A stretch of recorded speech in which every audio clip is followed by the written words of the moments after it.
something and nothing. It was universally agreed by the great thinkers of ancient Greece that something could not come from nothing.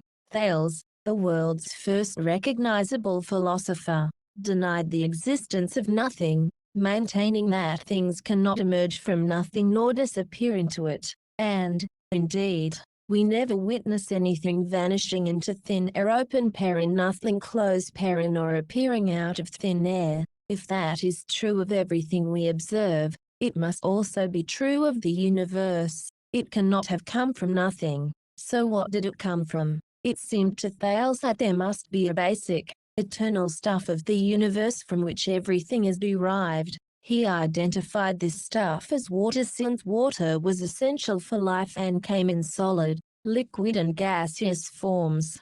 However, he also believed that all things were full of gods, meaning that the universal water must have some spiritual, soul-like, mind-like, living quality. It wasn't plain old water as we would understand it. Alternatively, it might be argued that Thales was anticipating Descartes and had water as the universal material aspect of existence and the minds of gods as the universal mental substance. This would therefore be a kind of sophisticated animism.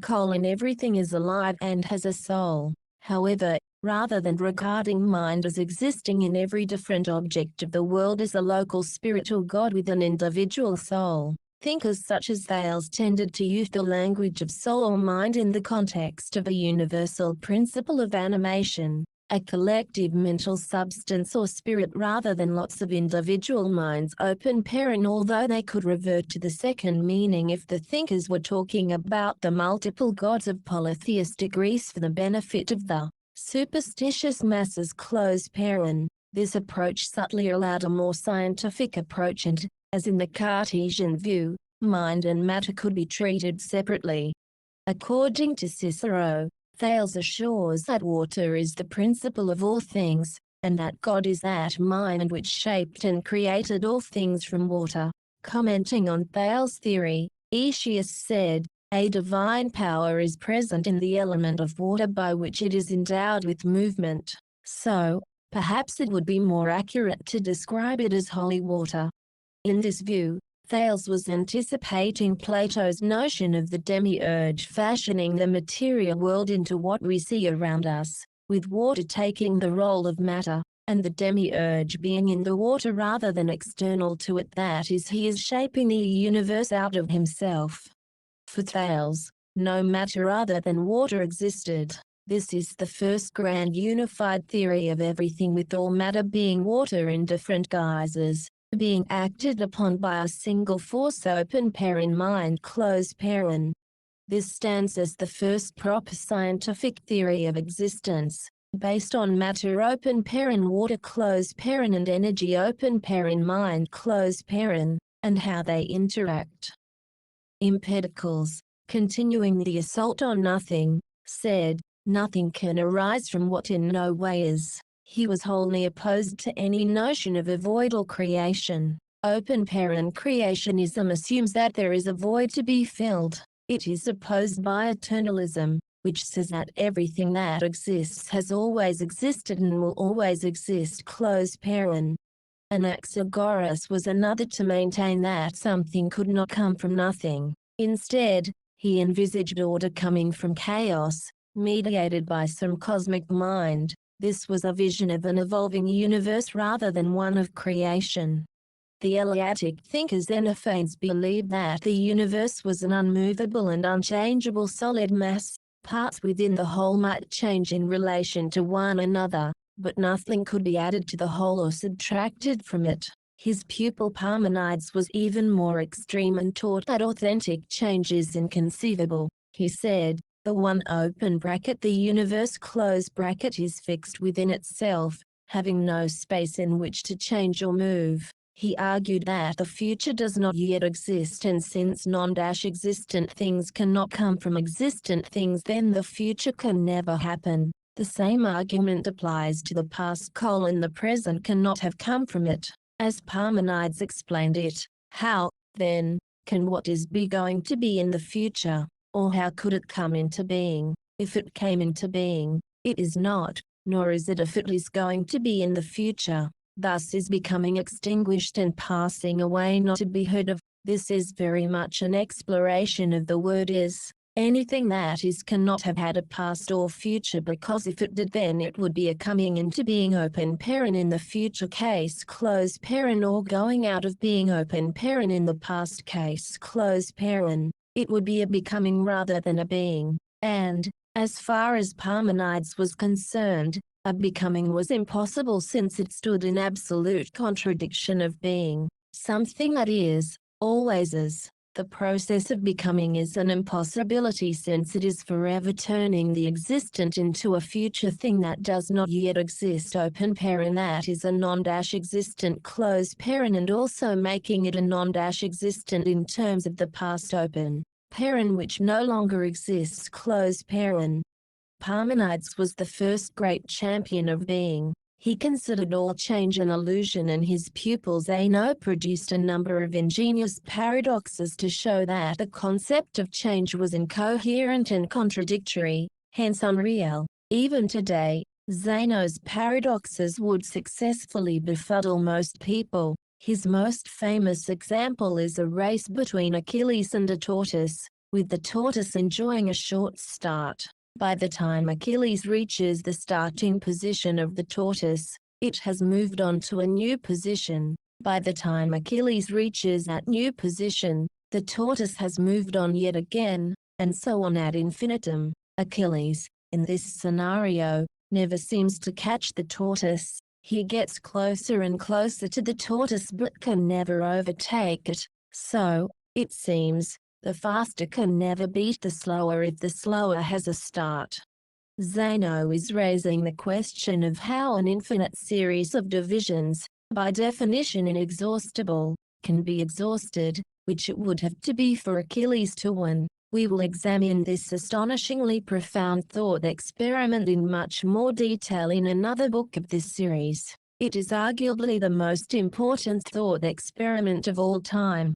Another of Zeno's ingenious paradoxes is that of the arrow. At any particular instant of the arrow's flight, it is at rest open parent, that is, you could take endless snapshots of it, and at what stage would you see it as anything other than an arrow at rest close parent? So how does it manage to move? Another philosopher, Melissus, stated: if something exists, it is eternal, since nothing can come from nothing. Epicurus held the same position, declaring nothing can be created out of nothing.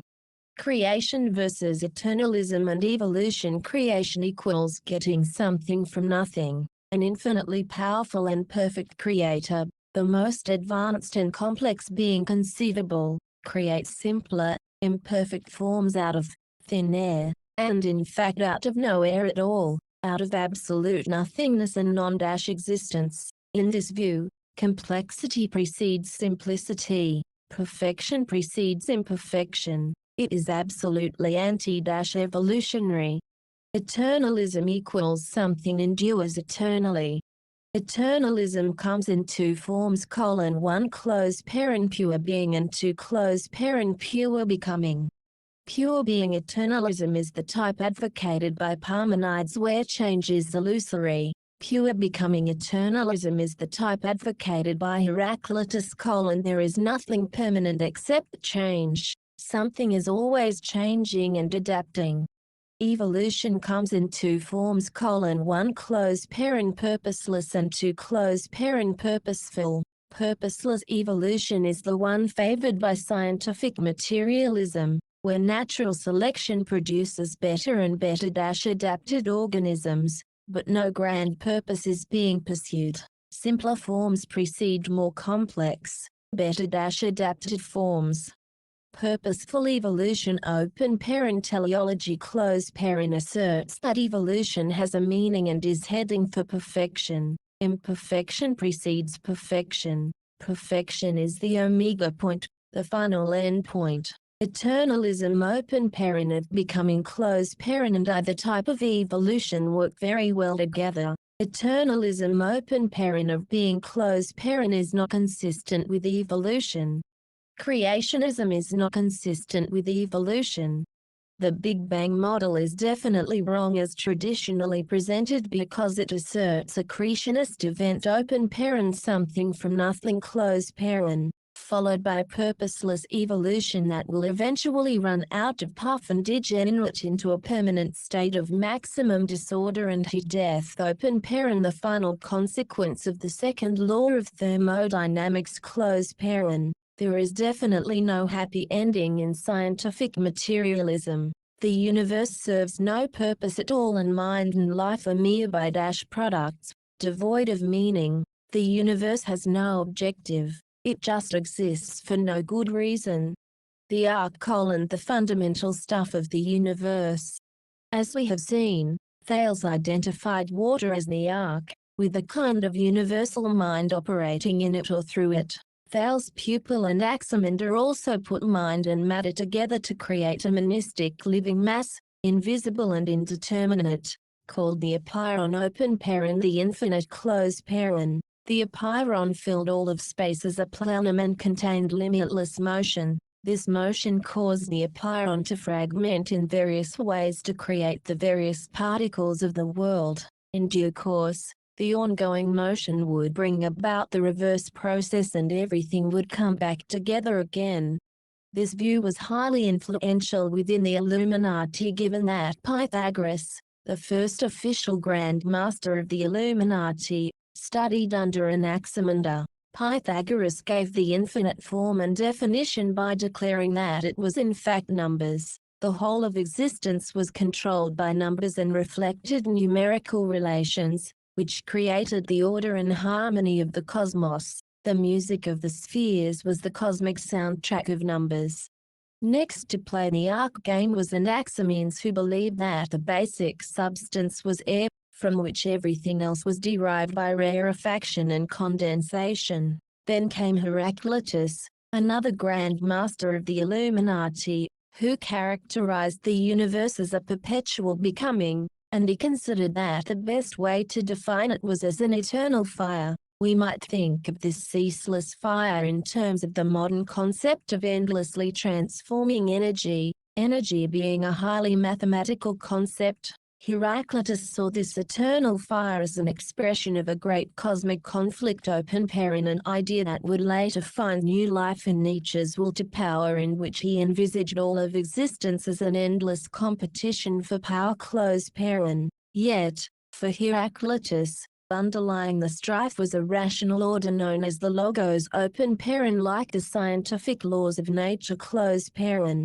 Next came Empedocles, another Illuminati Grand Master, who took the water of Thales, the air of Anaximenes and the fire of Heraclitus and added to them earth to create four basic elements which were governed by love and strife, or attraction and repulsion as modern scientists would say. Everything was a combination of different amounts of these basic elements. These four core elements guided scientific thinking until the rise of modern science in the 16th and 17th centuries. Nowadays, science acknowledges over 100 elements, as shown in the periodic table of chemistry. The successor of alchemy that was largely built around the four elements of Empedocles together with a mysterious fifth element, the famous quintessence or ether, introduced by other Pythagorean thinkers. Ether was lighter than air and filled every possible space, ensuring the existence of a plenum and the impossibility of a vacuum. It could also transmit influence from one body to another, in the manner of scientific field theory. Another thinker, Anaxagoras, asserted that there were infinite fundamental substances called homoeomeres, all differing in quality. These homoeomeres were infinitesimally small particles that filled all of space without gaps. That is, this was another plenum system. And were arranged in a logical order by the mind. Nous. Of the cosmos. Initially, they were all jumbled together, but the mind sorted and organized them. Every object, no matter how small, was composed of all possible homoeomeres. The entire infinite set.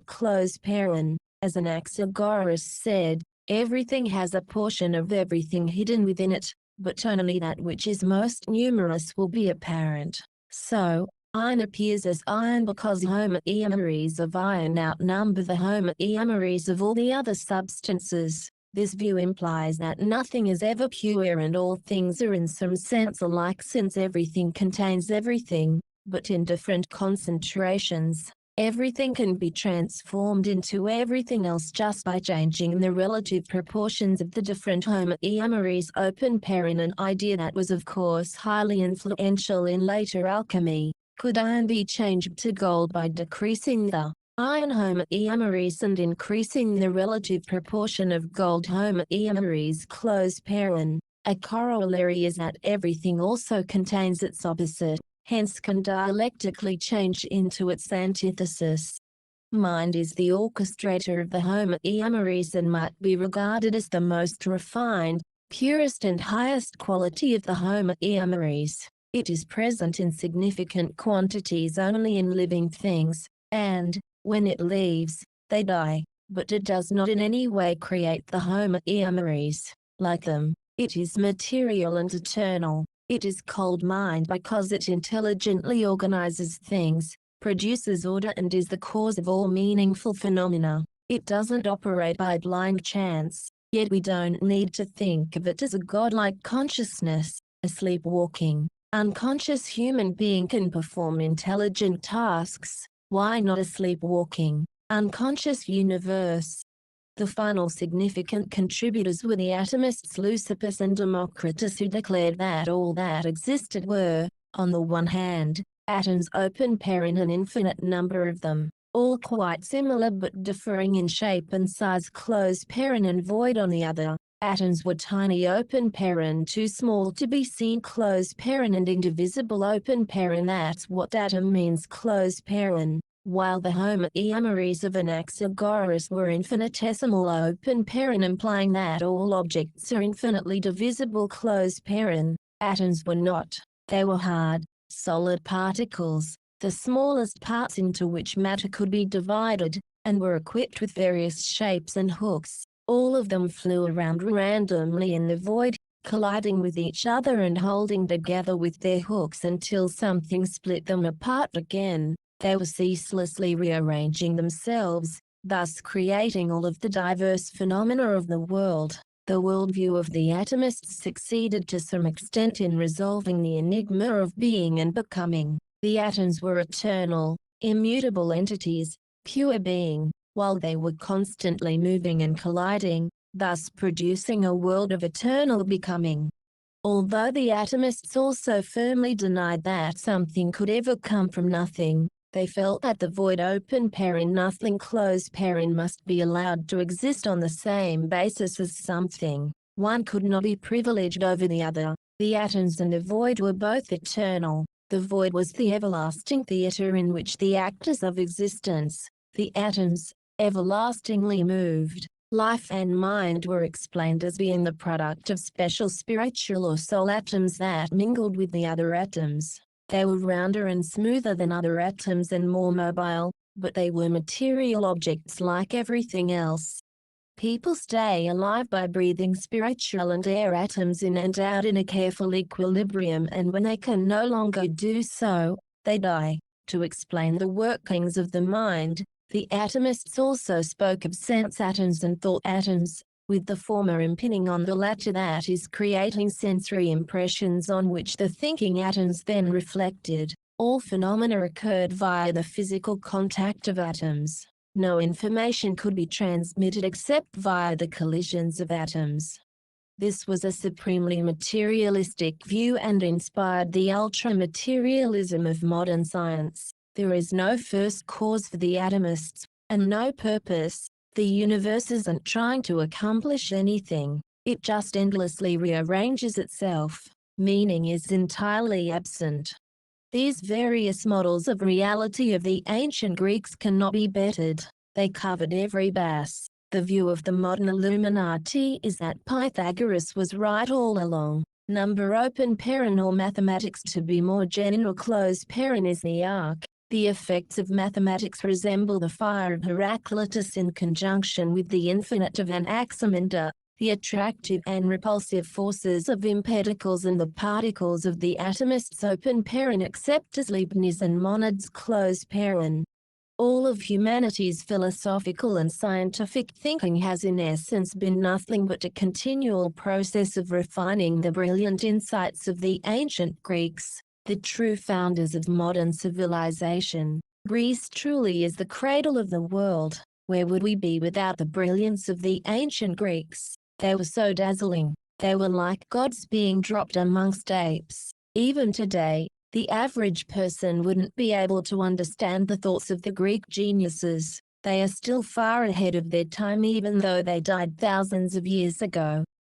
The rationalists Descartes and Leibniz advocated a plenum, while Newton supported the atomist position of space as empty, as a great void in which atoms move. Yet what does it mean to say that space is empty? Empty of what? Empty of everything. If it's empty of everything then it must be non-existence, and so it can't, by definition, exist. So it's not space: it's nothingness. It's not there at all. Therefore, space cannot be empty. It must be full of something, and therefore it must be a plenum after all. What people really mean when they talk of empty space is that it's empty of anything that could in any way hinder the progress of atoms. So it's as if there's nothing there. Yet, as Descartes understood so well, space is extended, that is, it has length, breadth and height, so, whatever it is, it isn't nothingness because nothingness cannot occupy a length,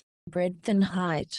Quite simply, defining space is one of the greatest challenges of all, and how it is defined defines everything else. If it is defined wrongly, all assumptions that flow from that definition will be wrong. The prevailing scientific paradigm is wrong because it has never been able to define space. It's as much a mystery to scientists as it has always been. There are two views of space in the present day. One is that space is a perfect continuum: there are no gaps, no dislocations. Nature makes no leaps. This views space as a plenum. But a plenum of what? The opposite of a plenum is a vacuum. But what's a vacuum? Even scientists no longer believe that a vacuum is nothing. The second view is that space is not a continuum at all. Rather, it's quantized, grainy, as physicist Lee Smolin puts it. Open bracket close bracket is indeed the smallest unit of space. It is much smaller than an atom of matter, but nevertheless, there are good reasons to believe that the continuous appearance of space is as much an illusion as the smooth appearance of matter. When we look on a small enough scale, we see that space is made of things we can count. Of course, so far no one has ever observed an atom of space. Atoms of space. Here, we see the materialistic mode of thinking in full flow. Something remarkable has happened. Physicists such as Smolin are replacing the ancient view of the atomists that there were atoms traveling through void, and nothing else, with the new view that there are only atoms, but of two types, material atoms and space atoms. Matter atoms somehow travel in or through space atoms. Do they collide with them? Do they transfer energy? What exactly is a space atom? What's it made of if not something material? Far from clarifying things, this approach merely seems to deepen the mystery. The expanding universe doctrine of science asserts that space itself is expanding, hence if space is nothing open paren non-existence close paren, how can it have the property of being expandable? Non-existence has no properties by definition. Moreover, we are entitled to ask what space is expanding into. More space, a different type of space, a greater nothingness. If, hypothetically, all the matter were removed from the universe, would space continue to expand? What does it mean to speak of space in the absence of matter? Does space have independent existence? Is it absolute? Is it inexistent at all? What of space atoms? Are more of these being generated in order to cause expansion? Well, what's creating them? How are they created? What are they created from? The emptiness of matter. The space occupied by a cubic meter of solid platinum is as empty as the space of stars beyond the Earth. Philip Leonard. Look at the dot at the end of this sentence. Its ink contains some 100 billion atoms of carbon. To see one of these with the naked eye, you would need to magnify the dot to be 100 meters across. While huge, this is still imaginable, but to see the atomic nucleus you would need that dot to be enlarged to 10,000 kilometers, as big as the Earth from pole to pole. Frank Close. It has been said that if you could squeeze all the space out of atoms, the entire human race would fit into a space the size of a sugar cube.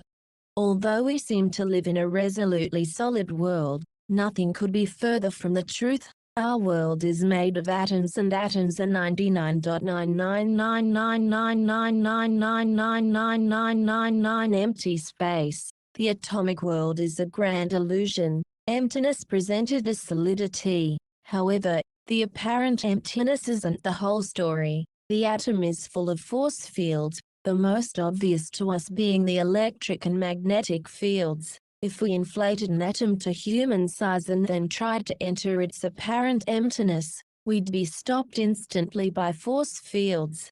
The concept of force fields was unknown to the ancient Greeks. The closest they got was the ether, through which influences might be transmitted like a message in a bottle crossing an ocean, but the ether was considered so rarefied that it was barely there at all and was verging on being mental rather than physical. It certainly did not act as a force field, preventing motion through it. Force fields add an entirely new dimension to the ancient debate about matter, void and plenum. Fields decisively changed the debate in favor of the plenum because fields can occupy every conceivable part of space. Even if no matter is present in a region of space, a field, such as a gravitational or electric field, will be present. Hence that region is not empty, it's not void, it's not nothing, it's not non-existence. When scientists talk about a vacuum, what they mean is a region emptied of matter, but not emptied of fields. A vacuum is still a thing, and existent, comprised of fields open paren and also of virtual particles which, according to quantum physics, are particles so short-lived that they never enter into meaningful space-time existence and are instead like ghosts of real particles close paren. According to the Einsteinian equivalence of mass and energy, we don't even need a material object to generate a gravitational field. Energy in all of its manifestations must generate gravitational fields. The molten core of the Earth is in motion as our planet rotates, and the immense temperatures produce a free flow of electrons, leading to electric currents that transform our planet into a huge magnet, generating magnetic fields that are much stronger than Earth's gravity, and which repel all manner of deadly cosmic rays that would otherwise reach the surface and destroy all life on the planet. But now a whole new question arises. How does a vacuum conduct a field? What is sustaining it? If there's no material substance there, what's supporting the field? How does it exist? We shall return to this vital question later, since it goes to the heart of the fabric of existence. Relative versus absolute space.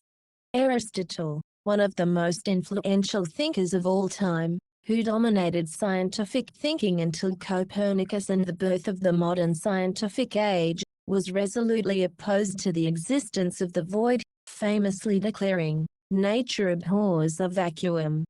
The primary reason Aristotle was so important in the history of thought was that Christian thinkers were able to deploy his philosophy in service of the Christian creator God. Aristotle and Christianity dovetailed perfectly, allowing philosophy, science and religion to be a second holy trinity. All three subjects worked in perfect harmony with each other, and the whole system made perfect sense in terms of the knowledge of the day. There was no division between religion and science, no conflict, no gulf as there is today. According to Aristotle's cosmology, Earth has always existed, and it is a perfect stationary sphere at the center of the universe. The universe is vast but not infinite and consists of a nest of heavenly spheres, all fitting within each other like Russian dolls. All of the spheres above the moon consist of ether open paren, the heavenly element closed paren, which is transparent and completely fills each sphere, making each sphere seem like a glassy, crystalline solid. Since ether is defined to be an invisible, weightless substance more rarefied than the light elements of fire and air, one would have to conceive of it being so densely concentrated as to take on a solid ash-like character. The planets and stars are also made of ether, though they must be differently constituted in relation to the ethereal crystal spheres. Their density must be different and they must contain qualities that give them their characteristic appearance. Each of the celestial objects, the Moon, Mercury, Venus, the Sun, Mars, Jupiter, and Saturn, was encased in its own glassy shell of perfect ether. The cosmic sphere familiar to the observer terminated with the firmament, the sphere of fixed stars, and beyond that was a majestic transparent crystal sphere, the primum mobile open paren, the prime mover closed paren that imparted motion to the cosmos by virtue of the fact that it was its nature to revolve forever, its revolutions prompting all of the inner shells to move too with clockwork precision. The primum mobile was the source of all motion in the universe, the sine qua non of movement. The sphere of the moon provided the boundary between the heavens and the earth. Everything above the moon open paren supralunar closed paren was ethereal and perfect. Everything below was non-ethereal and imperfect, while the celestial region was made of the ether open paren quintessence closed paren. The sublunar region comprised the four terrestrial elements of earth, water, air and fire. Outside the full cosmic sphere was nothingness open paren. Unfortunately, Aristotle seems not to have noticed that this violated his insistence that nature will countenance no vacuum. Why doesn't the universe explode in order to fill the void with ether closed paren? It was a simple matter for Christians to commandeer this scheme and declare that it fitted perfectly with the creation described in the Bible. All they had to do was add the empyrean open paren heaven closed paren, the home of God and the angels, as a final sphere extending infinitely outwards and filled with God's presence open paren, thus establishing a divine supralunar planum closed paren. Earth was thus the center of God's creation, and God was on the outside of his sphere of creation, supervising every part of it. The ethereal souls of human beings, being of the same miraculous substance as the celestial regions, were capable of ascending through the spheres to reach the empyrean, where they could enjoy the beatific vision of divine perfection.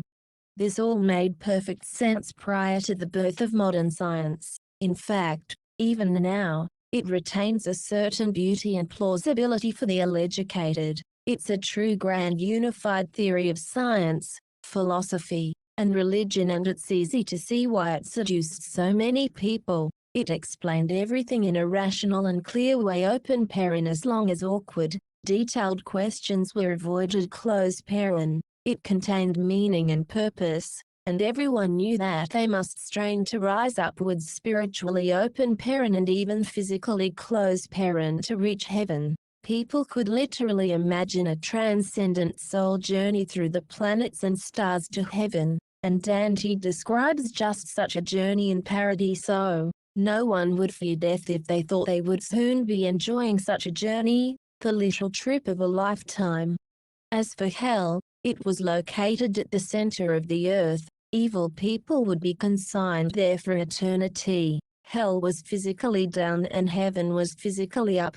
God was looking down on everyone. The devil was assaulting and corrupting us from below, seeking to drag us down into the depths. All of the pieces neatly fitted together. There was just one problem: the whole thing was utter nonsense. Science disproved this vision of the universe long ago, and if human beings were rational, it would also have destroyed the entire Abrahamic worldview. When the crystal spheres perished, the whole model based on them ought to have vanished with them. It's testimony to the spectacular irrationality of Abrahamists that when a science of their religion failed, they simply shrugged their shoulders and redoubled their faith. There is now no Abrahamic scientific view. The Abrahamists make no rational attempt to explain in what way their beliefs are compatible with science. The two domains are now 100% separate. Religion is now purely about faith, and has zero connection with reason and knowledge, facts and evidence. Faith, of course, has zero truth content. Being charitable, it's wishful thinking, delusion, fantasy and irrationalism. Being less charitable, it's actual clinical insanity, and the faithful are literally maddened or to be locked up as mental patients. Faith revolves around pure mythos: emotional stories in ancient books. Since the death of the crystal spheres, it has no logos components. What faith proves is that most people have no interest in reason and can do without it as far as living their lives is concerned. In a contest of reason versus faith, most people will ditch reason. That, of course, is the definition of irrationality. Luther was saying nothing surprising when he declared that reason was the devil's whore, likely to seduce people away from faith. Any person who proclaims himself a person of faith is implicitly agreeing with Luther. You cannot be both rational and a believer. The two are mutually exclusive. To be a believer means to reject logos and accept mythos. All Jews, Christians and Muslims should have accepted the facts and abandoned their false and formerly disproven religions. Instead, what happened was that philosophy, through Descartes and Hobbes, began to develop separately from religion open paren and from science to closed paren, and religion and science become outright enemies. Abrahamists had no choice but to reject science if they wished to go on believing in their God, because science proved that the Torah, Bible and Quran were false. It is a fact that these books are false. There is no debate about it. But faith, sadly, is immune to facts and reason. Faith can actually become stronger the more it is rationally disproved. Abrahamists had to dismiss scientific proof and say that somehow science had got it all wrong, and all the nonsense of the infallible Abrahamic holy texts somehow remained true despite contradicting the scientific facts. They had to assert the primacy of faith over reason, of divine revelation over hard science. God knows better than man, they declared. Humanity's fallible reason reveals illusory truths, while God's infallible reason is the only reason worth listening to, and divinely inspired holy books and prophets reveal it to us.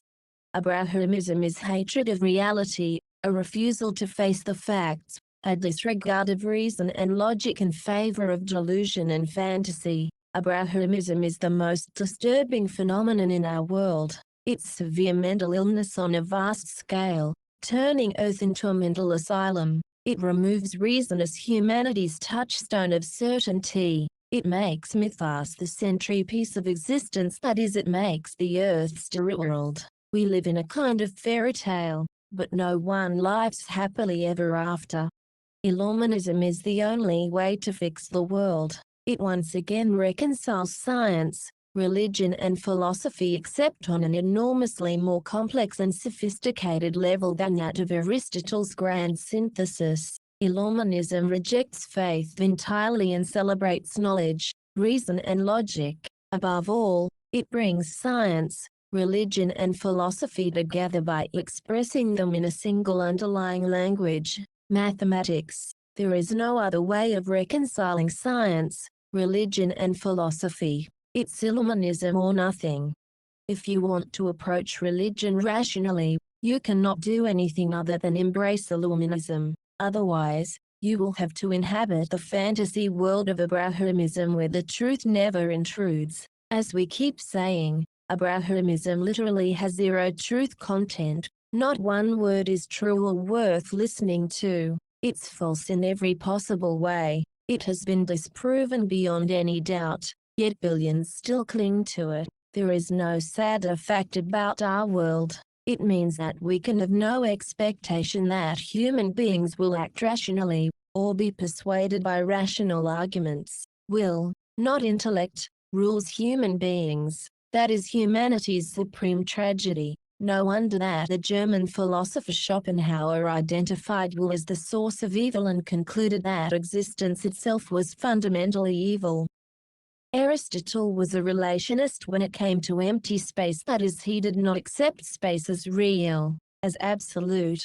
Bodies were real, not space, and if you removed all bodies from the universe there would be nothing at all. There would be no space because space isn't a thing. That's why Aristotle denied the existence of a vacuum. From his point of view, there would be nothing there, non-existence. It was an impossible state. Space, to the extent that it could be invoked at all, simply established the frame in which objects had positions in relation to one another. Remove those objects and the framework vanished too, since it only existed in relation to the objects. Given that nature abhors a vacuum, something would fill space and establish a plenum, and ether was Aristotle's chosen solution. Newton, one of the greatest champions of modern science, open paren, despite his obsessive interest in alchemy, mysticism and Bible studies, close paren, established the concept of absolute space. In his view, space was an eternal container and it existed regardless of the presence of any objects. Science writer Frank Close said, for Newton, space exists as if it were some invisible matrix of graph paper which cannot be acted upon. Bodies moved through this matrix grid without altering it. Its existence thus had some absolute meaning even in the absence of bodies, whereby empty space is what remains when all material bodies are removed. The absence of matter implied for Newton the absence of gravitational force too, leaving nothing but the pristine inertial framework of absolute space. In Newton's view, God had created a three-dimensional container and then placed the material universe within it. Space preceded matter and existed independently of matter. It was the necessary cosmic stage on which the events of creation unfolded.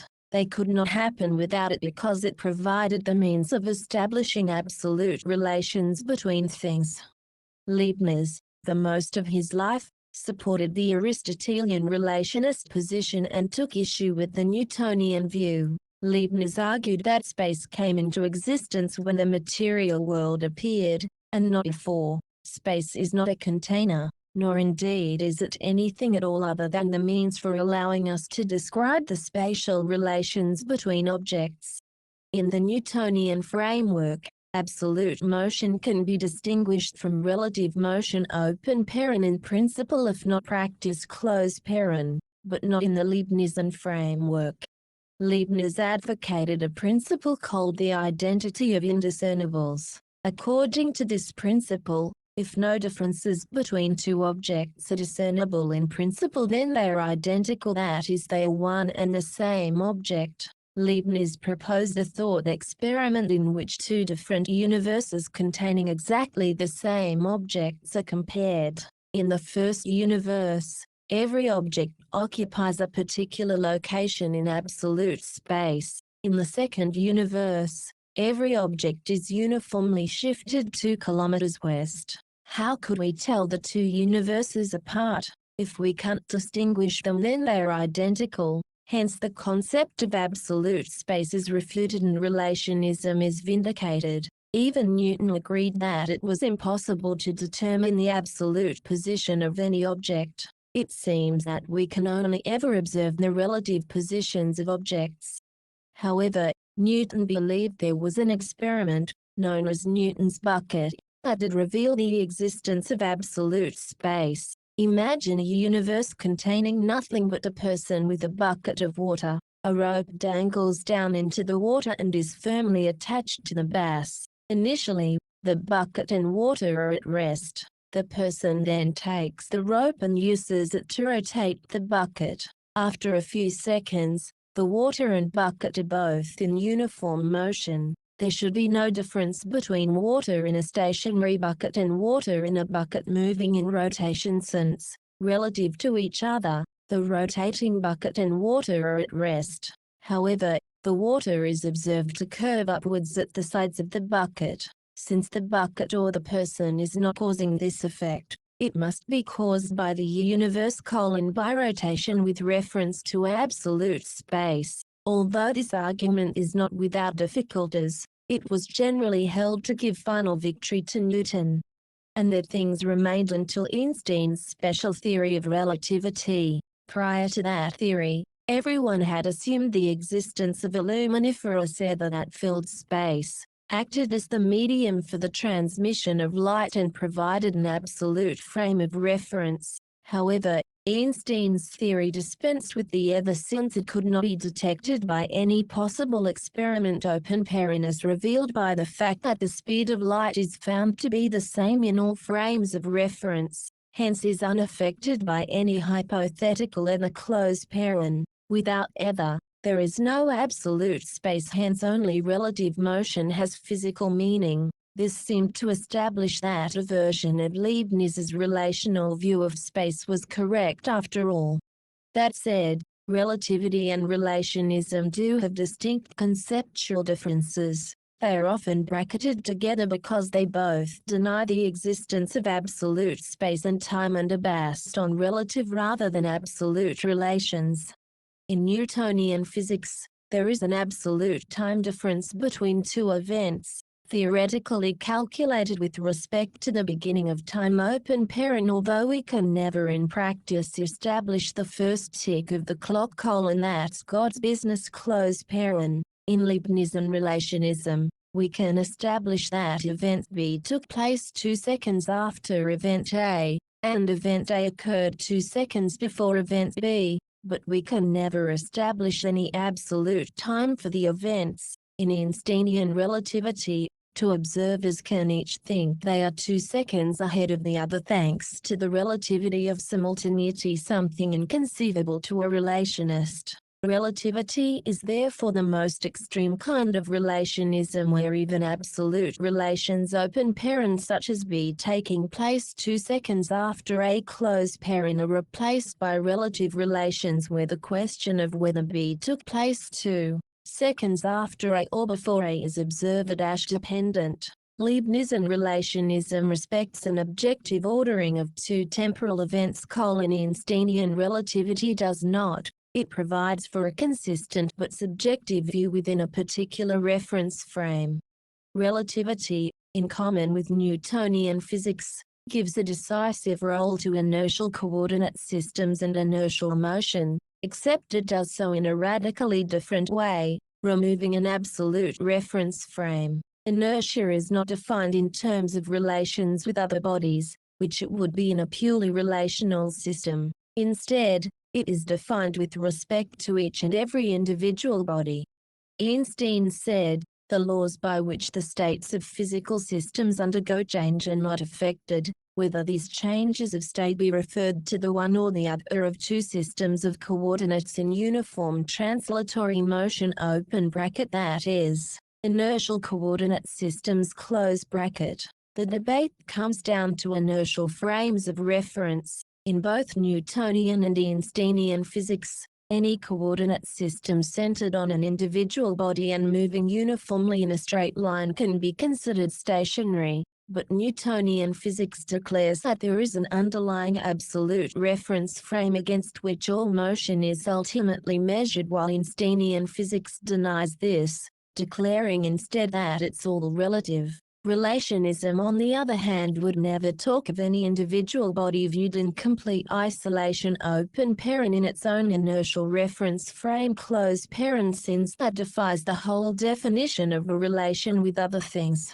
An individual inertial frame is technically meaningless relationally. Everything must be defined with regard to at least one other thing, and should offer an objective measurement not one referred to an unseen and unmeasurable absolute frame So, relativity and relationism both attack Newtonian absolutism, but in different ways. They are not the same thing.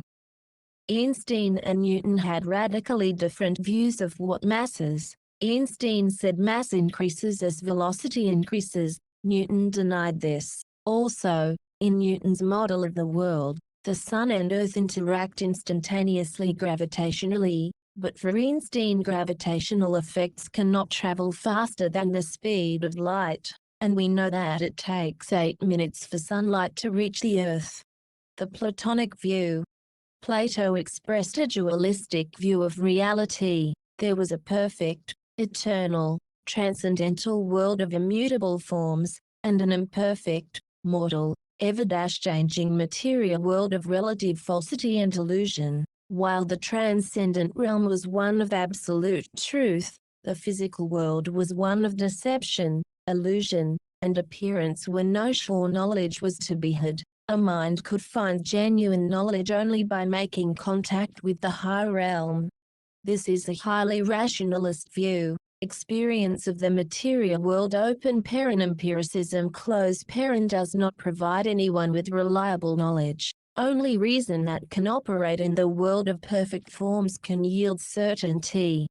For Kant, the world of appearance was the only world we could truly know, while the transcendent world was the nominal domain of which we could never gain any direct knowledge in our human lifetime. The existence enigma. There are only two possible states: existence and non-existence. In fact, since they are mutually exclusive states, there is only one possible state: existence or non-existence. If one is true, the other must be false. This is true not just now but forever. It was true infinitely long ago and will be true infinitely far into the future. Existence and non-existence are states that cannot mix. You cannot have some existence and some non-existence. You cannot have existence emerging from non-existence or non-existence springing forth from existence. You cannot have existence disappearing into non-existence or non-existence being swallowed by existence. It's all or nothing, one or the other. If existence is true open paren, which patently it is since we exist close paren, there can therefore never have been a time when there was non-existence. Moreover, existence/non-existence is subject to an infinity multiplier. What this means is that if it is possible for one particle of existence/existence to have reality, then there is no sufficient reason why there should not be an infinite number of such particles. It would be absurd for there to be 10 particles of existence, or 1001, or 1,060,5003. There is no sufficient reason why there should be any finite limit. So the infinity multiplier immediately and automatically applies. What this means is that a state of existence or non-existence is necessarily infinite in extent. There is not one spatial location that is not filled by either existence or non-existence open paren. Of course, strictly speaking, there would be no locations if the latter were true. There wouldn't be anything at all close paren. Moreover, the infinity multiplier applies to time too. If a fundamental particle of existence/non-existence has reality at one instant, then that is true for eternity. At this stage, we are talking about time and space in a loose sense. Later in this series, we will show that there is an existent state that is a necessary precursor of physical time and space. This state is outside space and time as they are defined scientifically. Physical time and space are, as we will demonstrate, preceded by mental time and space. The first law of existence states that if existence is possible at all, then it is necessarily infinite in extent because of the infinity multiplier, and it thereby excludes the possibility of non-existence. The second law of existence, which is a logical consequence of the first, states that existence can be neither created nor destroyed open paren. It is permanently infinite in extent close paren, only transformed into different manifestations of existence. You can't take a single existing thing out of existence, nor add any new existent to what already exists. The hypothetical first law of non-existence states that if non-existence is possible, then it will be infinite in scale spatially and temporally, and so nothing at all will exist, ever. The hypothetical second law of non-existence states that non-existence can be neither created nor destroyed: not a single thing can come into existence, ever. We say hypothetical because if these two laws applied, there would be nothing at all, including the laws themselves. Non-existence eats itself, so to speak. If existence and non-existence were not mutually exclusive states and could be present together, the universe would be an insane place, and organization and life would be impossible. Huge chunks of existence could suddenly vanish as they were swallowed by patches of non-existence springing out of nowhere. People, planets and galaxies could disappear from existence at any instant. Equally, things could suddenly erupt for no reason from oceans of non-existence. The universe would be chaotic, random and devoid of organization, since nothing organized could emerge in a scenario where all or any part of it could disappear, or indeed appear, without warning. Existence and non-existence are immiscible. End of story. They cannot mix under any circumstances.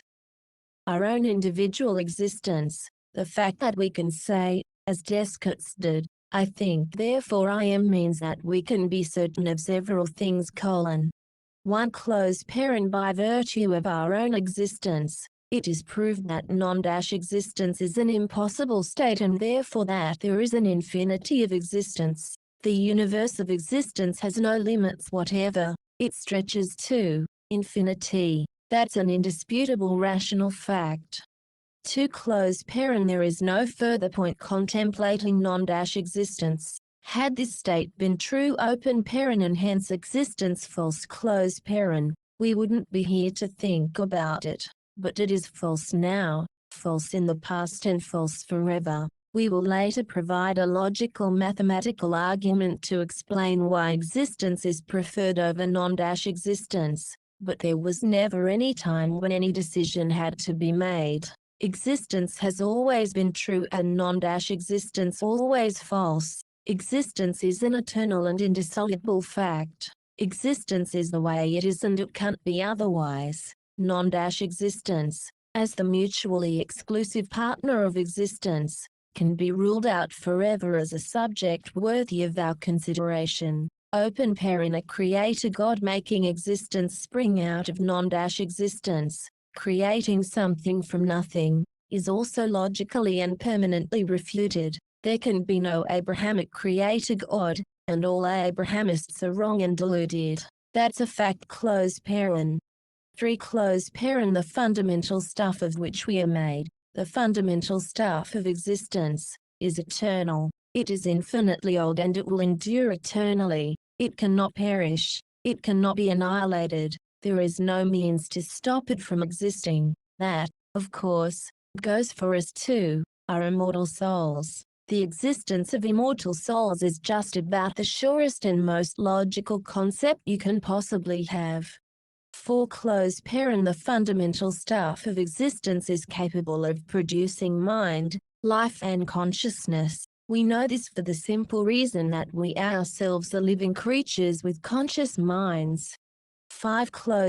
There is an infinite amount of this fundamental stuff of existence that can give rise to mind, life and consciousness.